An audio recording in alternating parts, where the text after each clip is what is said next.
नमस्कार, फिक्र आपकी में एक बार फिर से आपका स्वागत है। मैं हूं आपके साथ निशांत चतुर्वेदी। शुरुआत करते हैं आपकी फिक्र की बड़ी बड़ी खबरों के साथ।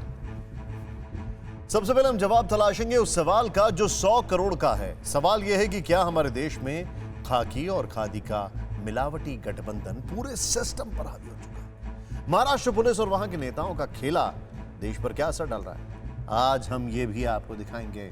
आज ही के दिन साल भर पहले कोरोना के विरुद्ध देश ने युद्ध का ऐलान किया था। आज ही के दिन वर्ष 2020 में जनता कर्फ्यू लगाया गया था। एक बार फिर जबकि कोरोना तेजी से बढ़ने लगा है, आज का दिन पीछे मुड़कर यह देखने का है कि साल भर की लड़ाई हमने कैसी लड़ी और उससे क्या सीखा।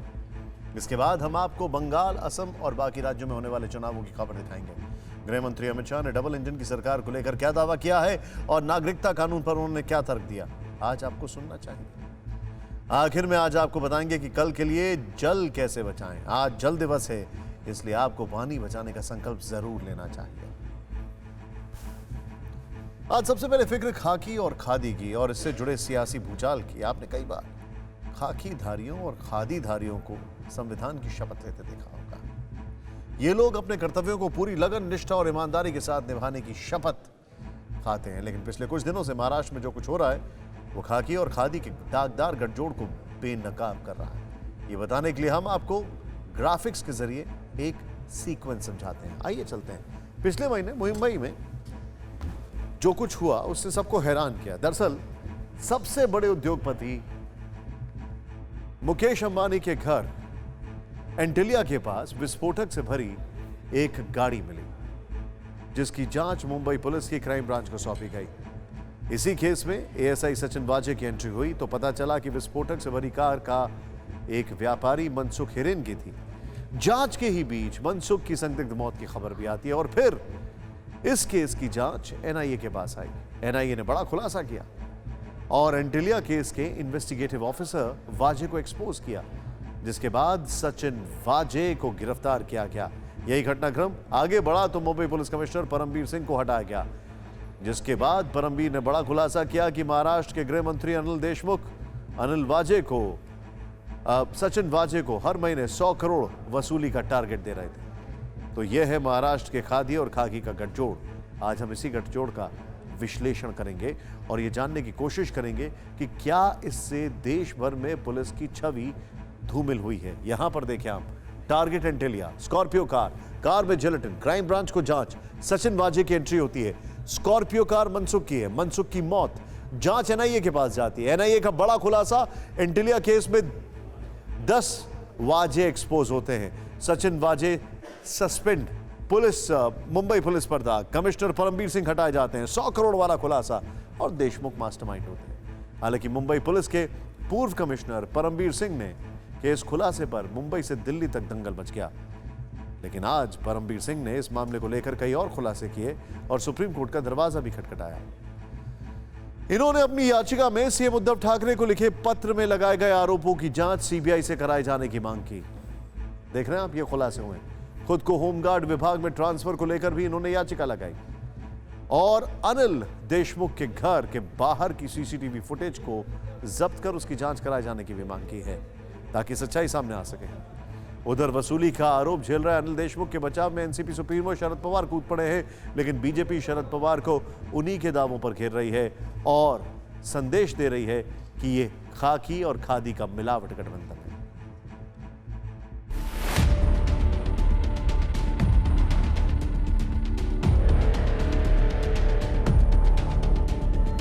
महाराष्ट्र के गृह मंत्री अनिल देशमुख पर आरोप बेहद संगीन है और यह मामला सिर्फ 100 करोड़ का ही नहीं है, ईमान और नियत में बड़ी खोट का है। सिस्टम में भ्रष्टाचार का नेक्सस कितना गहरा घुस चुका है उसकी मिसाल भी है।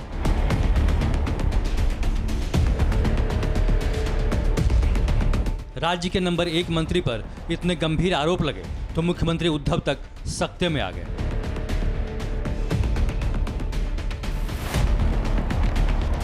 लेकिन संकट मोचक बनकर एक बार फिर सामने आए एनसीपी सुप्रीमो शरद पवार और लगातार 2 दिन मीडिया के सामने आकर अनिल देशमुख का बचाव करते दिखे।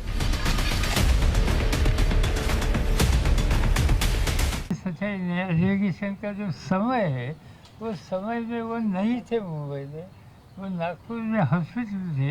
ये बात साफ होने के बाद फिर इसमें और कोई एक्शन करना ठीक नहीं। डेफिनेटली मेन इन्वेस्टिगेशन एटीएस कर रही है। शायद जो जिनको पसंद नहीं वो लोग डाइवर्ट करने की कुछ कोशिश कर रही करें, इस तरह की आशंका पैदा हो सकती है। सुना आपने, शरद पवार ने कहा कि 5 से 15 फरवरी के बीच देशमुख कोरोना के चलते अस्पताल में भर्ती थे, इसलिए सचिन वाजे से मिलने का सवाल ही नहीं उठता। इसके फौरन बाद महाराष्ट्र के नेता विपक्ष और पूर्व मुख्यमंत्री देवेंद्र फडणवीस ने पलटवार किया। उन्होंने सोशल मीडिया पर परमबीर सिंह की चिट्ठी के कुछ सबूत शेयर करते हुए लिखा, लगता है शरद पवार जी को परमबीर सिंह की चिट्ठी के बारे में सही तरीके से ब्रीफ नहीं किया गया। इस चिट्ठी में दिए गए सबूतों से पता चलता है कि मीटिंग की तारीख फरवरी के आखिर में बताई गई है। फडणवीस ने सवाल उठाते हुए पूछा कि अब बताएं, मुद्दे को कौन भटका रहा है। बीजेपी के अमित मालवीय ने भी ट्विटर पर सबूतों के साथ शरद पवार के दावों को गलत बताया। इसके लिए उन्होंने अनिल देशमुख के पुराने ट्वीट को रिट्वीट किया। इस ट्वीट के मुताबिक अनिल देशमुख 15 फरवरी को प्रेस कॉन्फ्रेंस को संबोधित कर रहे थे।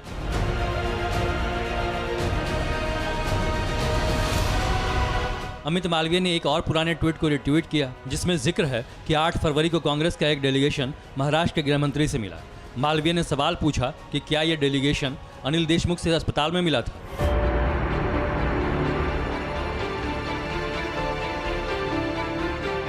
हालांकि प्रेस कॉन्फ्रेंस में शरद पवार ने अनिल देशमुख के अस्पताल का पेपर भी दिखाया, जिसके मुताबिक 5 से 15 फरवरी तक वो नागपुर के अस्पताल में थे और 16 फरवरी से 27 फरवरी तक वो होम आइसोलेशन में थे। अमित मालवीय ने देशमुख के होम आइसोलेशन पर भी सवाल उठाया। इसके लिए उन्होंने देशमुख के 18 फरवरी के ट्वीट को रिट्वीट किया, जिसमें अनिल देशमुख ने लिखा है, मैंने और मेरी पत्नी ने पुलिस अफसर संजय नरवणे को आखिरी विदाई दी। मालवीय ने इसे रिट्वीट कर लिखा कि देशमुख किस प्रकार के क्वारंटीन में थे, क्या सैकड़ों लोगों के बीच। दोपहर को राष्ट्रवादी के नेता एक बात करते हैं और शाम को राष्ट्रवादी के नेता दूसरी बात करते हैं, घुमझाव करते हुए देशमुख का बचाव करते हैं, तो निश्चित तौर पे ये बात छुप नहीं पाती कि उन चंद घंटों में अनिल देशमुख जी और राष्ट्रवादी के नेता में कुछ ऐसी बात हुई है कि जिस भय के कारण, डर के कारण अब पूरा का पूरा राष्ट्रवादी दल कहीं और नाम न उजागर हो, इस डर से उनका बचाव कर रहा है। हालांकि इस पूरे विवाद के बीच अनिल देशमुख को लेकर जो जानकारी आई, उसके मुताबिक 15 फरवरी को देशमुख सुबह 11:16 पर डिस्चार्ज हुए। 15 फरवरी को अनिल देशमुख की प्रेस कॉन्फ्रेंस का ट्वीट शाम 4 बजे का है, जो प्रेस कॉन्फ्रेंस उन्होंने अस्पताल के बाहर गेट पर की। ये प्रेस कॉन्फ्रेंस सेलिब्रिटी ट्वीट की जांच को लेकर थी। 27 फरवरी को देशमुख की दूसरी कोविड रिपोर्ट नेगेटिव आई।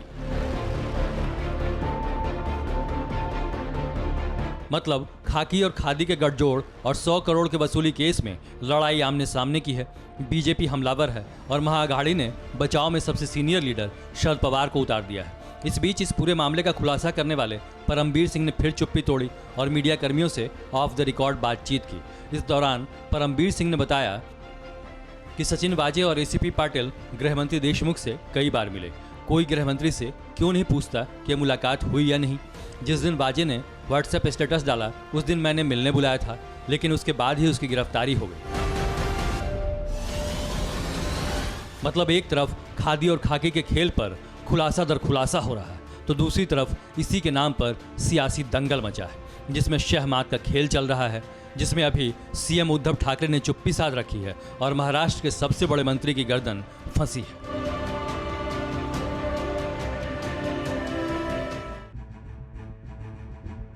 क्या वजह है कि कुछ पार्टियां जब भी सत्ता में रहती हैं हमेशा करप्शन के मायाजाल में फंस जाती हैं? क्या वजह है? लेकिन उतनी ही साफ गोई से निकल भी जाती हैं। खादी खाकी का गठजोड़ और 100 करोड़ वसूली की गूंज आज संसद में भी सुनाई थी। महाराष्ट्र के गृह मंत्री अनिल देशमुख पर वसूली करवाने के आरोपों को लेकर लोकसभा और राज्यसभा में जमकर हंगामा हुआ। बीजेपी ने इस मामले में केंद्रीय एजेंसियों से जांच कराने की मांग की और महाराष्ट्र के मुख्यमंत्री उद्धव ठाकरे और गृह मंत्री अनिल देशमुख का इस्तीफा मांगा।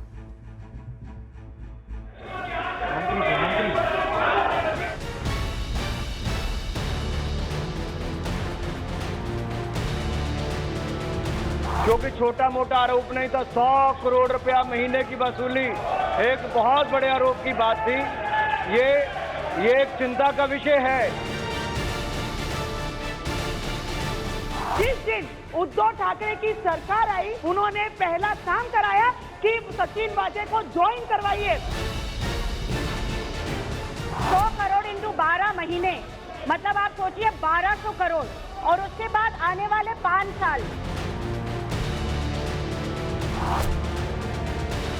इसकी निष्पक्ष जांच होना चाहिए। मुख्यमंत्री सहित पूरी सरकार को इस्तीफा देना चाहिए। महाराष्ट्र में 100 करोड़ की महावसूली से सरकार और पुलिस की साख पर बड़ा सवाल उठा तो इसकी गूंज संसद तक में सुनी गई। 100 करोड़ की उगाही लाके दो, गृह मंत्री ने इस्तीफा देना चाहिए। आज तक ये चिट्ठी आने के बाद मुख्यमंत्री जी ने कुछ भी नहीं कहा इसके ऊपर। लोकसभा से राज्यसभा तक एक ही चिंता की चर्चा रही, अगर गृह मंत्री ही पुलिस से वसूली करवाए तो क्या होगा। देखो, सीधी बात है, आज तक दुनिया ने कहीं नहीं देखा कि पुलिस ही बम प्लांट करती है। यह क्या साधारण स्थिति है? यह असाधारण समस्या है। मुख्यमंत्री को बने रहने का जरा भी अधिकार नहीं है। जनता के बीच पुलिस की साख, अवाम के बीच सरकार की साख, यही हमारी भी फिक्र है, यही देश की भी फिक्र है। लिहाजा इसी फिक्र को लेकर महावसूली से लेकर केंद्रीय मंत्री अनुराग ठाकुर ने उद्धव ठाकरे सरकार को घेरा। देश भर के सांसद, देश भर के माननीय सांसद इस बात को लेकर चिंतित हैं कि जो महाराष्ट्र में आरोप लगे वो बहुत गंभीर है, क्योंकि छोटा मोटा आरोप नहीं था, 100 करोड़ रुपया महीने की वसूली। लोकसभा में तो अमरावती से निर्दलीय सांसद नवनीत राणा ने इस पूरे खेल के लिए मुख्यमंत्री को ही जिम्मेदार बताया। उन्होंने कहा कि महाराष्ट्र में उगाही का खेल सीएम के इशारे पर हो रहा है। उन्होंने पहला काम कराया कि सचिन वाजे को ज्वाइन करवाइए। मुझे बताइए, आप सचिन वाजे के कारण परमवीर सिंह को सस्पेंड कराते हैं, उनकी बदली करवाते हैं। अगर इस तरीके से देश में खंडनी वसूली का चक्कर शुरू हुआ तो पूरे देश में ये चीजों को फॉलो किया जाएगा। बीजेपी सांसद पूनम महाजन ने कहा कि अगर सिर्फ एक एपीआई को 5 साल में 6000 करोड़ का टारगेट दिया गया तो बाकी का अंदाजा लगाना मुश्किल नहीं, नामुमकिन है। महाराष्ट्र में ये सवाल उठाया जा रहा है कि आज एक डीजी लेवल के आईपीएस ऑफिसर जब कह रहे हैं कि एक एपीआई को 100 करोड़ महीने की वसूली करने कहा जा रहा है, तो आप उसका गणित करेंगे 100 करोड़ इंटू 12 महीने, मतलब आप सोचिए 1200 करोड़, और उसके बाद आने वाले 5 साल। इसकी निष्पक्ष जांच होना चाहिए। बीजेपी सांसद राकेश सिंह ने कहा कि वसूली का ये मामला सिर्फ एक राज्य तक सीमित नहीं है, लिहाजा महाराष्ट्र सरकार इस्तीफा दे और पूरे मामले की जांच हो। इसकी निष्पक्ष जांच होना चाहिए। मुख्यमंत्री सहित पूरी सरकार को इस्तीफा देना चाहिए। हमारी फिक्र भी साफ है, महावसूली की बीमारी किसी एक राज्य तक सीमित नहीं है। गुलाबी नोट के लिए वसूली का गठजोड़ देश भर में रोग की तरफ फैला है, जिसमें पुलिस की छवि और आम जनता की परवाह किसी को नहीं।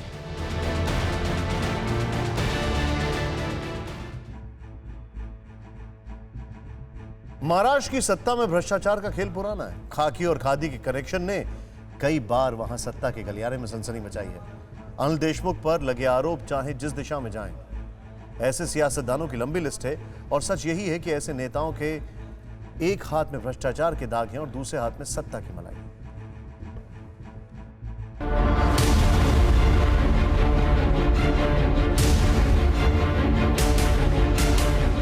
महाराष्ट्र की सियासत में एक अकेले गृहमंत्री अनिल देशमुख पर ही भ्रष्टाचार के आरोप नहीं लगे हैं।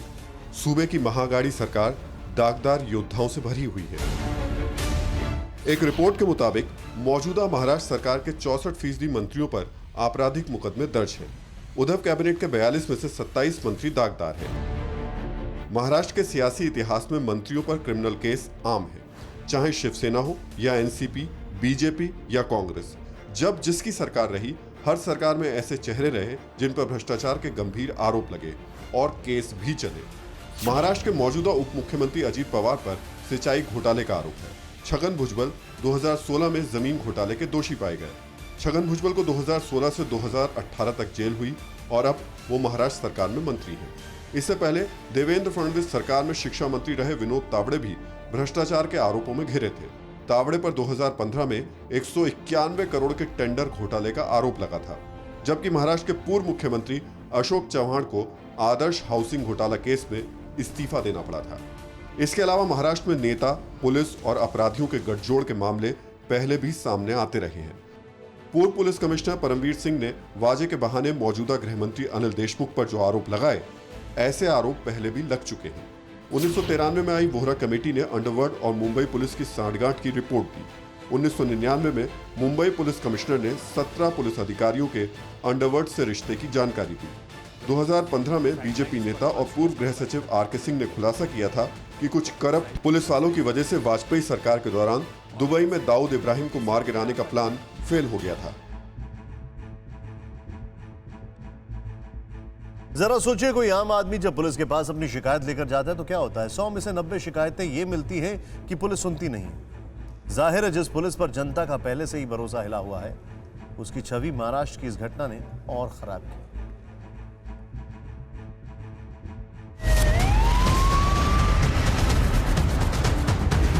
110% हुई है। मुंबई पुलिस का आज तक भरोसा था, लेकिन अभी ये सब सुन के बहुत तकलीफ होता है। बिल्कुल गलत है ये, बिल्कुल वहाँ जो हो रहा है, जो पुलिस की छवि खराब की जा रही है, मुझे नहीं लगता कि वो बहुत अच्छा है। एकदम होगी, खराब होगी, बिल्कुल होगी। ना कोई किसका सुरक्षा करता ही नहीं है, कौन पुलिस किधर अपन किधर, जब अपने को जरूरत पड़ता तभी कोई आता ही नहीं है। क्या 100 करोड़ की महावसूली ने पुलिस की छवि को दागदार किया है? क्या यह पुलिस और राजनीति का वसूलीकरण है, या फिर दोनों ने मिलकर इसे अंजाम दिया? ये सवाल बड़ा है क्योंकि न सिर्फ महाराष्ट्र बल्कि देश की 135 करोड़ जनता इन्हीं पुलिस वालों के भरोसे है, चाहे बात कानून की रक्षा की हो या फिर खुद की रक्षा की। लोगों के जहन में सबसे पहली तस्वीर पुलिस की ही बनती है, लेकिन परमवीर सिंह के खुलासे के बाद पुलिस की यह छवि बिखरती हुई दिखती है। यही वजह है कि TV9 भारतवर्ष ने देश के बड़े शहरों में राह चलते लोगों से बात की, पुलिस के बड़े पूर्व अधिकारियों से राय शुमारी की। हम आपको हर पक्ष की राय से रूबरू करवाएंगे, लेकिन पहले आप मुंबईकरों को सुनिए। 110% हुई है, क्योंकि इतना बड़ा अगर हादसा घटित होता है कहीं भी, कोई भी शहर में, तो अगर आप किसी को ब्लेम भी करेंगे, ये जो भी रिस्पॉन्सिबल है इस पूरी चीज़ को लेके, तो गवर्नमेंट के थ्रू यही आते हैं कॉप्स एंड पुलिस वाले। मुंबई पुलिस का आज तक भरोसा था, लेकिन अभी ये सब सुन के बहुत तकलीफ होता है। जो कमिश्नर है ये पूरी तरह से बहुत ही काम बेकार कर रही है। सुना आपने, मुंबई के लोगों को लगता है कि इस पूरे मामले में खाकी और खादी दोनों दागदार हुए हैं। जनता ने पहली बार राज्य के गृह मंत्री के फरमान पर पुलिस के जरिए 100 करोड़ की वसूली की बातें सुनी है। जरा सोचिए, जिस देश में पुलिसकर्मियों की संख्या में भारी कमी है, 1 लाख लोगों की सुरक्षा के लिए महज 139 पुलिस बल मौजूद हैं, जो अंतर्राष्ट्रीय मानक से 83 कम है। अगर ऐसे हालात में पुलिस पर वसूली के गंभीर आरोप लगे तो भला जनता क्या सोचेगी? इस मुद्दे पर दिल्ली के लोगों की राय भी चौंकाने वाली है। गलत है ये, बिल्कुल वहाँ जो हो रहा है, जो पुलिस की छवि खराब की जा रही है, मुझे नहीं लगता कि वो बहुत अच्छा है। और जहाँ तक उदय ठाकरे की बात है, उन्होंने बाल ठाकरे जी का नाम तो बिल्कुल ही ख़त्म कर दिया है। एकदम होगी, खराब होगी, बिल्कुल होगी। ये सारे इसमें राजनेता भी इन्वॉल्व हैं और पुलिस वाले भी, सारे मिली जुली है सारी प्रतिक्रिया इन लोगों। महाराष्ट्र का इस समय बहुत ही बुरा हाल है। वहाँ की जनता परेशान है, आर्थिक रूप से परेशान है, कोरोना की वजह से वहाँ परेशान है। उस पर ध्यान ना देके वहाँ पे राजनीति की जा रही है। दिल्ली के आम लोगों की राय दो टूक है। पूरा घटनाक्रम शर्मनाक है और इससे पुलिस वालों पर कई सवाल खड़े हो गए हैं। पूर्व डीजीपी विक्रम सिंह कहते हैं कि ये एक सोच है जिसे देश भर में फैलने से रोकने के लिए तुरंत कार्रवाई करने की जरूरत है। अब ये देखने की जरूरत यह है कि क्या राजनीति का अपराधीकरण है, पुलिस का अपराधीकरण है, ये दोनों का अपराधीकरण है। कि राष्ट्र को अगर राष्ट्र हित में कोई निर्णय लेना है, सिर्फ मुंबई और महाराष्ट्र की जनता के लिए नहीं बल्कि देश की जनता को सुरक्षित करने के लिए, तो ये जरूरी है कि इस प्रकार के घृणित आपराधिक गिरोहों के ऊपर प्रभावी कार्रवाई की जाए। और अब विक्र देश में तेजी से बढ़ते कोरोना संक्रमण की आज वो दिन है जब कोरोना संक्रमण की वजह से ठीक 1 साल पहले देश में पहली पाबंदी की शुरुआत हुई थी। आज 22 मार्च है और पिछले साल 22 मार्च को ही जनता कर्फ्यू लगाया गया था। तब और अब के हालात की बात करें तो तब सिर्फ 396 केस थे जब देश में जनता कर्फ्यू लगाया गया था, और आज 1 करोड़ 16 लाख से ज्यादा केसेस हो चुके हैं। तब जो जनता कर्फ्यू लगा था वो लॉकडाउन की रिहर्सल की तरह था। तब इस वायरस के बारे में बहुत कुछ नहीं पता था, न ठीक तौर पर इसके फैलने के कारणों का पता था, न ही इसकी किसी दवा या वैक्सीन का कोई नामो निशान था। जब जनता कर्फ्यू लगा था तो बस एक बात का पता था कि इस वायरस से सोशल डिस्टेंसिंग का पालन करके, मास्क पहनकर और हाथ सैनिटाइज या बार बार साबुन से अच्छी तरह धोकर बचा जा सकता है। और उस दिन लोगों ने जनता कर्फ्यू को सफल बनाकर ये बता भी दिया था कि हिंदुस्तान एहतियात के साथ कोरोना से जंग के लिए तैयार है, और वैसा हुआ भी। जनता कर्फ्यू के बाद लॉकडाउन लगा, फिर अनलॉक हुआ। इस दौरान लोगों ने SMS फॉर्मूला यानी सोशल डिस्टेंसिंग, मास्क और सैनिटाइजर को अपनाए रखा और कोरोना को पस्त कर दिया। लेकिन अब लापरवाही बढ़ती जाने लगी है, जिसका नतीजा है कि देश में कोरोना के नए केस का आंकड़ा 50,000 के करीब पहुंच जा रहा है। रविवार यानी 21 मार्च को कोरोना के डेली केसेस का आंकड़ा 47,000 के पार पहुंच गया और बीते 131 दिन मतलब करीब 4.25 महीने का रिकॉर्ड तोड़ दिया, क्योंकि इससे पहले 47,000 के पार आंकड़ा पिछले साल 11 नवंबर को छुआ था।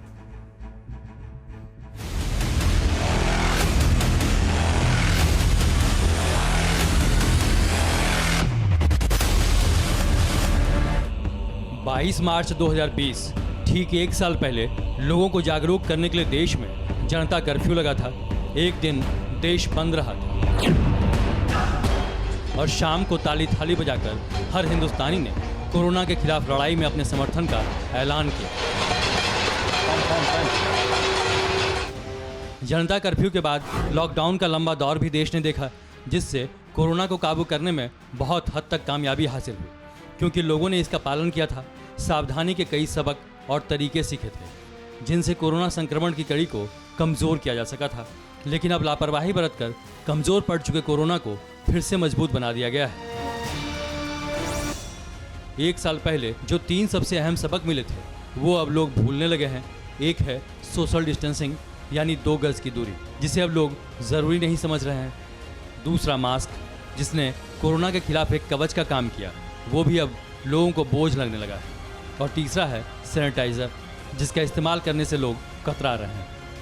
हमने गलतफहमी ये पाल ली है कि अब वैक्सीनेशन शुरू हो गया है, केसेस कम हो रहे थे, इसलिए अब कोई सावधानी बरतने की ज़रूरत नहीं है।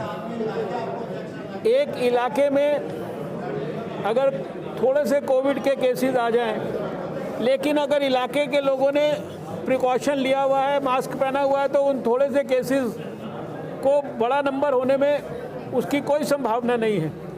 लेकिन एक भी केस एक इलाके में है और अगर इलाके के लोगों ने लापरवाही की हुई है तो वो एक केस भी जो है 50 केस में 100 केस में परिवर्तित हो सकता है। इस बीच इस साल जनवरी में देश में वैक्सीन भी आ गई। फिर क्या था, हमारे और आपके बीच मौजूद लापरवाह लोग और ज़्यादा लापरवाह हो गए। सावधानियों को ताक पर रखने और सबक भूलने का नतीजा है कि किलर कोरोना एक बार फिर डेंजरस स्पीड से देश में कहर बरपा रहा है। एक ओर डेली न्यू केस का आंकड़ा 50,000 के करीब पहुंचता जा रहा है, तो दूसरी ओर एक्टिव केस यानी वो संक्रमित जिनका इलाज चल रहा है, उनकी संख्या बढ़ती जा रही है। तमाम सावधानियां बरतते हुए हिंदुस्तान में 9 फरवरी तक एक्टिव केस की संख्या लगातार कम होती दिख रही थी। 1 जनवरी से 9 फरवरी तक लगातार कमी हो रही थी और करीब 44% की गिरावट दर्ज हुई। लेकिन उसके बाद से एक्टिव केस में इजाफा देखने को मिला और 21 मार्च तक इसमें 139% की बढ़ोतरी हो गई। कोरोना की इस नई लहर को मजबूत करने में महाराष्ट्र में संक्रमण की आई दूसरी लहर बहुत ज़्यादा जिम्मेदार है। देश में 21 मार्च तक कुल एक्टिव केसों की संख्या 3,31,671 दर्ज की गई, जिनमें से 63% से ज़्यादा एक्टिव केस तो अकेले महाराष्ट्र में मौजूद हैं। नए केसों की बात करें तो 21 मार्च को महाराष्ट्र में 30,500 से ज़्यादा केस रिपोर्ट हुए। ये महाराष्ट्र में कोरोना के डेली न्यू केस का रिकॉर्ड है। न तो पिछले साल और न इस साल अभी तक इतने केस सामने आए थे, जो पूरे देश में एक दिन में मिले कोरोना के नए मामलों का करीब 65% है। महाराष्ट्र में कोरोना की दूसरी लहर कहर बरपा रही है, लेकिन लोग लापरवाही से बाज नहीं आ रहे हैं। न सोशल डिस्टेंसिंग और न ही चेहरों पर मास्क का अता पता है। यही लापरवाही है जिसकी वजह से जाते जाते कोरोना ने फिर से अपना रास्ता बदल लिया। मुंबई के ऊपर एक बार फिर कोरोना के एपिसेंटर बनने का खतरा मंडरा रहा है, क्योंकि यहाँ अब तक एक दिन में सबसे ज़्यादा नए केस आने का रिकॉर्ड लगातार टूट रहा है। ऐसे में ज़रूरत है ज़्यादा से ज़्यादा एहतियात बरतने की, लेकिन बहुत से मुंबईकर लापरवाही की मिसाल पेश कर रहे हैं। जनता कर्फ्यू को 1 साल बीत चुके हैं और कोरोना का जो हाल आज से 1 साल पहले था, उसी स्थिति में कोरोना का हाल अभी भी बरकरार है। बीच में कोरोना पर ऐसा लग रहा था कि हमने मात दे दी है कोरोना को, लेकिन अब एक बार फिर से दूसरी जो लहर है वो अपना पैर पसारने लगी है। और इसके पीछे जो सबसे बड़ी वजह है ये भीड़। आप देखिए ये तस्वीर, सोशल डिस्टेंसिंग बिल्कुल नहीं है और यही वजह है कि कोरोना बिल्कुल एक बार मुंबई जैसे माया नगरी में पैर पसार रहा है। आपको बता दें कि महाराष्ट्र में रोजाना 25,000 से ऊपर कोरोना के आंकड़े आ रहे हैं।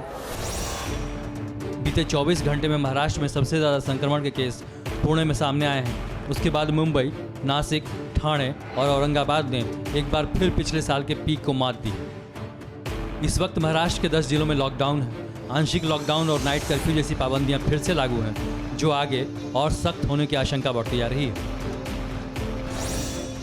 महाराष्ट्र समेत इस वक्त देश के 10 राज्य चिंता का सबब और कोरोना के नए सेंटर बने हुए हैं। 21 मार्च को देश में जितने नए केस सामने आए, उनमें करीब 93% महाराष्ट्र, पंजाब, केरल, कर्नाटक, गुजरात, छत्तीसगढ़, तमिलनाडु, मध्य प्रदेश, हरियाणा और दिल्ली से।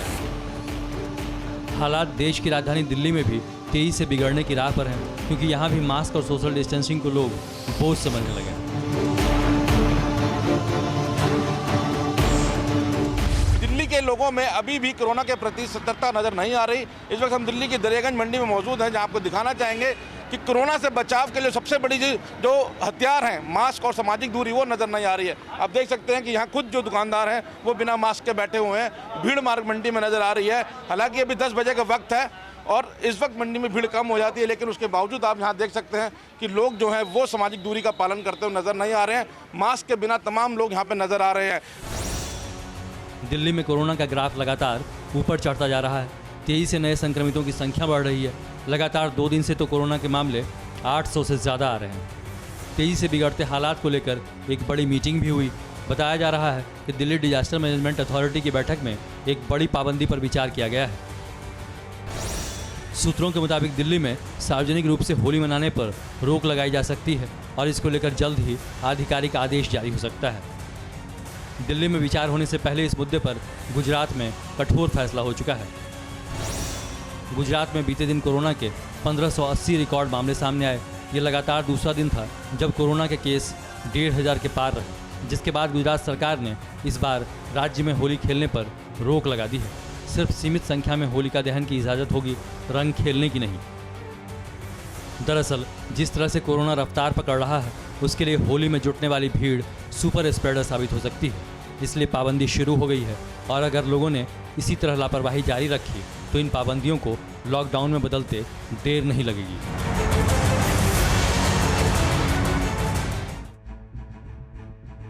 सावधानी हटी और दुर्घटना घटी। फैसला आपको करना है कि ये सावधानी जबरदस्ती रखी जाए या आपके अंदर से खुद ये सावधानी रखने की इच्छा हो। बात करते हैं बंगाल की, जहां बम विस्फोट में एक बच्चे की जान चली गई। चुनाव आयोग ने बर्धमान में हुई इस घटना को लेकर राज्य की चीफ सेक्रेटरी और जिला प्रशासन से रिपोर्ट मांगी।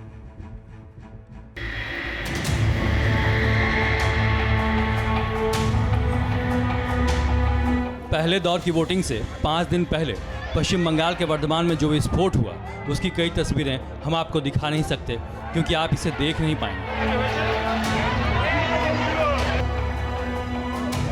शहर के वार्ड नंबर 3 में 2 बच्चे खेलते खेलते एक ऐसे थैले से टकरा गए जिसमें बम रखा हुआ है। बम फटते ही पूरे इलाके में धुआं भर गया। जब धुआं छटा तो 2 बच्चे खून से लथपथ हालत में मिले। दोनों को अस्पताल ले जाया गया, जहां एक बच्चे को डॉक्टरों ने मृत घोषित कर दिया।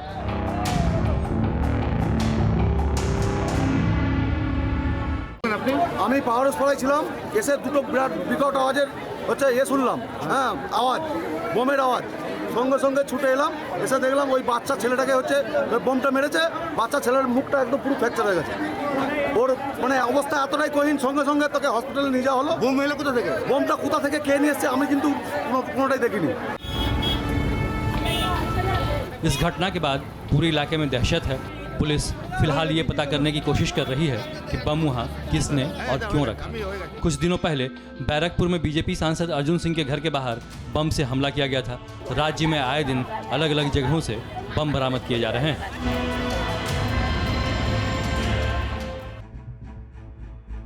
इस बीच असम के दौरे पर पहुंचे गृह मंत्री अमित शाह ने दावा किया है कि उनकी पार्टी दोबारा सत्ता में लौटेगी। अमित शाह से हुई एक्सक्लूसिव बातचीत का एक हिस्सा आपको सुनाते हैं। केंद्रीय गृह मंत्री अमित शाह जी हमारे साथ है, बात करते हैं।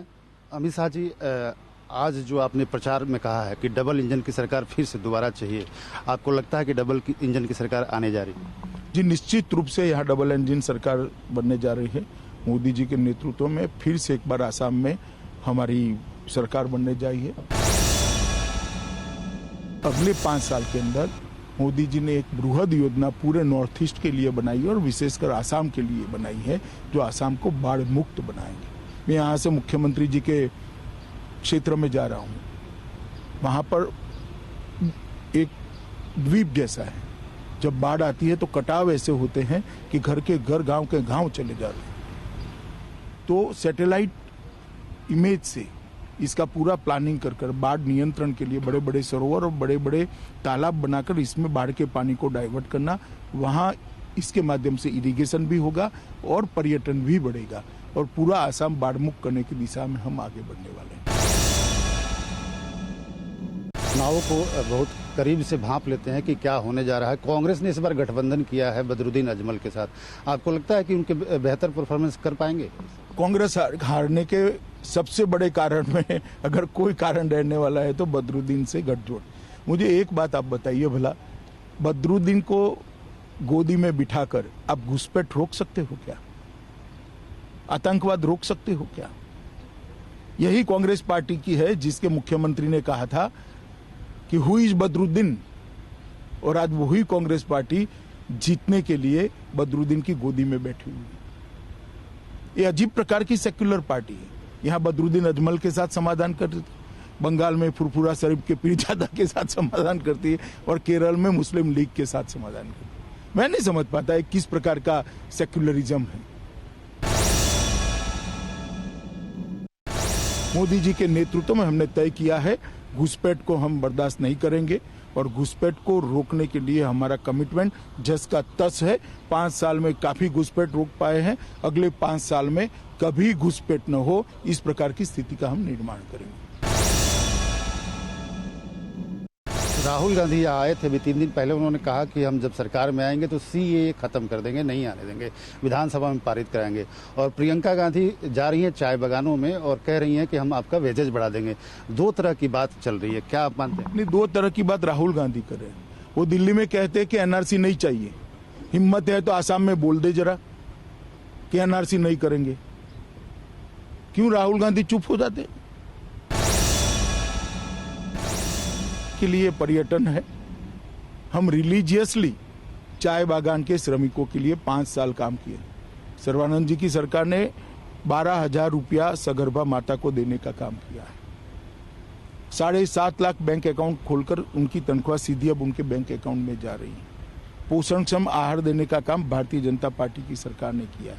कांग्रेस जो छोड़कर गई थी वो उनकी मजदूरी को 2.5 गुना करने का काम भारतीय जनता पार्टी की सरकार ने किया है। और मोदी जी ने अभी 1,000 करोड़ रुपए की स्कीम लाए हैं, जिस स्कीम के तहत वहाँ स्कूल, रहने के मकान और स्वास्थ्य सुविधाएं भी बनेंगी। तो चाय बागान के श्रमिकों को मालूम है कौन उनका हितैषी है और कौन वोट लेने के लिए वादे कर रहा है। तो मुझे जरा भी चिंता नहीं है, चाय बागान भारतीय जनता पार्टी का गढ़ है और रहने वाला है। आखिरी प्रश्न कि क्या आपको लगता है कि जो आपने एक नारा दिया था 100+ एनडीए प्लस 100+ असम में, आप उसके इर्द गिर्द पहुंच जा रहे हैं? जी, हम निश्चित रूप से हमारी टैली को गत विधानसभा चुनाव से बहुत बढ़ाएंगे और फिर से एक बार पूर्ण बहुमत की भारतीय जनता पार्टी की सरकार होगी। धन्यवाद। वैसे चाय तो बंगाल के लोगों को भी काफी पसंद है, लेकिन बीजेपी पसंद आती है कि नहीं, ये सवाल है। और आगे देखते हैं फिक्र हेडलाइंस। महाराष्ट्र संकट पर उद्धव ठाकरे की हाई प्रोफाइल मीटिंग, तीनों दलों के प्रमुखों को बुलाया। शरद पवार ने अनिल देशमुख को दी क्लीन चिट, परमवीर के आरोपों को बताया बेबुनियाद।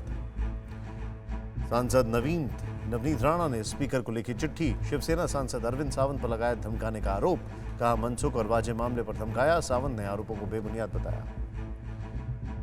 केजरीवाल सरकार को झटका, एलजी को ज्यादा पावर देने वाला बिल लोकसभा में पास। केजरीवाल बोले बीजेपी ने दिल्ली के लोगों को धोखा दिया, सरकार को कमजोर करने की साजिश।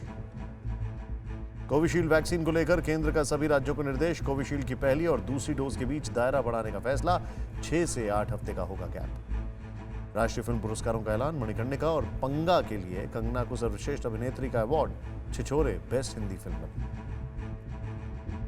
और अब फिक्र पानी की, धरती की 71% हिस्से में पानी है, लेकिन पीने लायक सिर्फ 3%, यानी पीने के पानी की भारी किल्लत है। आप इसे ऐसे भी समझ सकते हैं कि अगर धरती के पूरे पानी को 4 लीटर के जग में भर लिया जाए तो केवल 1 चम्मच पीने का पानी लायक होगा। यानी दुनिया में पानी को बचाने की जरूरत है और इसी मिशन को आगे बढ़ाने के लिए आज वर्ल्ड वाटर डे मनाया जा रहा है। इस मौके पर ही प्रधानमंत्री मोदी ने भी जल शक्ति अभियान की शुरुआत की।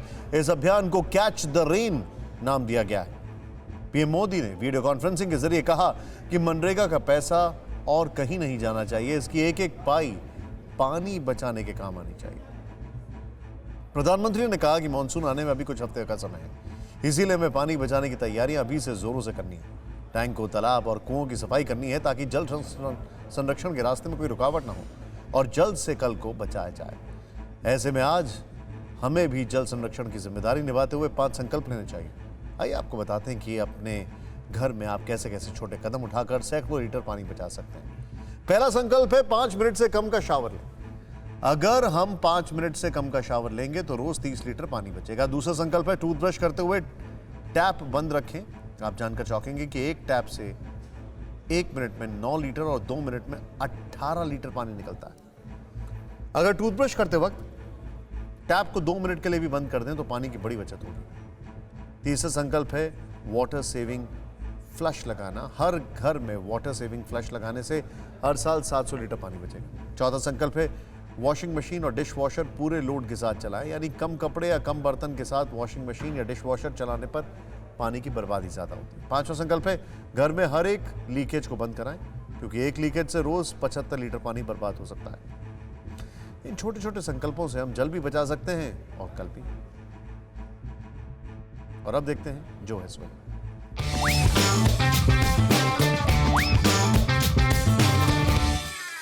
टीवी पर न्यूज देख रहे हैं मेरे दोस्त ने कहा, परमवीर को हटाया तो अनिल देशमुख का भेद खुला।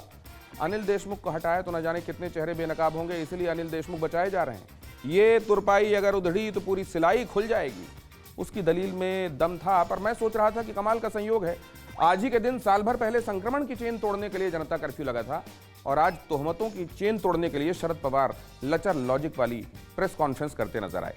न संक्रमण रुका था, न सरकार के खिलाफ खुले हुए मुंह बंद हुए। संजय राउत कह रहे थे कि ऐसे इस्तीफे लेने लगे तो सरकार चलाना मुहाल हो जाएगा। इसका मतलब समझ पाना कुछ मुश्किल लगा। कहीं वो ये तो नहीं कह रहे कि सरकार में सब इस्तीफा देने लायक ही काम कर रहे हैं। बहरहाल आज वर्ल्ड वाटर डे भी है, पानी की बड़ी ज़रूरत है।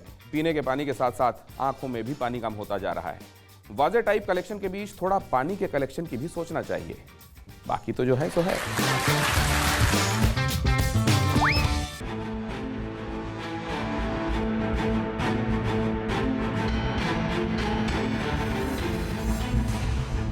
आपकी सेहत आपकी बात। देखिए कैसे रहें फिट मेरे साथ। खान पान, स्ट्रेस, डिप्रेशन पर अब जरूरी है बात। मैं हूं doctor Shikha Sharma. TV9 digital पर देखिए मेरे साथ। आप फिट तो सब हिट।